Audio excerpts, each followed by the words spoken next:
Pirámides de Giza, en conexión con la constelación de Orión. Osiris Isis saliendo y entrando por las ventanas de la habitación del faraón. Todo perfectamente alineado con el sol. La unión de la iluminación en la conciencia hizo que se pudiera crear, captar de qué va el rollo por este rincón.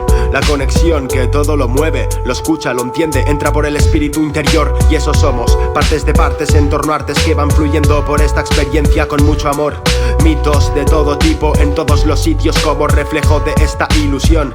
El inconsciente desde el caos hay que prestarle atención. La ley y el orden se imponieron desde Marduk y lo que llamamos occidente ha cambiado la situación. Religiones, ideales, creencias, deseos, expectativas y reflejos distintos que todos acabamos diciendo lo mismo. La gracia está en la mezcla de colores, no en manchar de blanco y negro dos extremos, creando condiciones con dolores. Y la razón como camino único del conocimiento del espacio y del tiempo, que cretinos frenéticos, arrítmicos estos himnos que hemos acabado para poner el puto nombre de nación. Desde los jeroglíficos, códigos interactivos, adictivos, finalmente a litros y a tintes para maquillar la explotación de este control.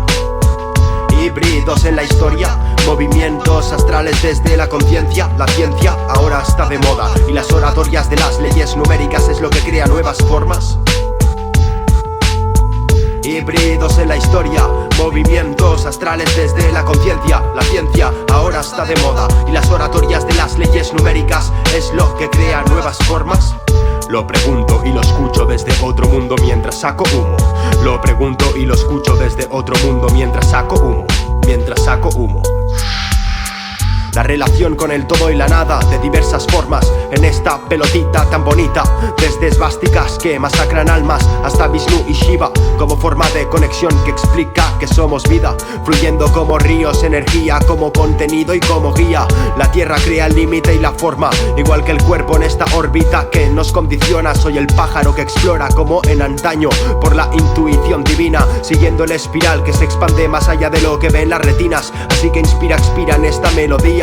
La perspectiva indica la simbología, con indica incógnita prohibida porque ira alivia la aura. Pero en la civilización monetaria la cosa se complica. Líneas temporales abstractas y sacrificios delatan el cristianismo, dejando paso a turistadas sin ningún sentido o empobrecido. Sitio social de reunión, contemplamos la nada siendo un flujo que dibuja con partituras o agujas el firmamento cuando se para el reloj. Constelaciones formando una estrella delimitada, fractales hablan, danzan mostrando el sentido en el cosmos. La conexión que hemos llamado sagrada acaba mostrando la psique como filtro en nuestro coco. Híbridos en la historia, movimientos astrales desde la conciencia. La ciencia ahora está de moda y las oratorias de las leyes numéricas es lo que crea nuevas formas. Lo pregunto y lo escucho desde otro mundo mientras saco humo. Lo pregunto y lo escucho desde otro mundo mientras saco humo. Mientras saco humo. Lo interior intenta siempre manifestarse, como lo observamos y constatamos en las estrellas y los elementos, las criaturas en los árboles y en las hierbas. Por eso, los signos son muy razonables, pues el hombre no solo aprende a conocerse en ellos, sino también a reconocer la esencia de todos los seres.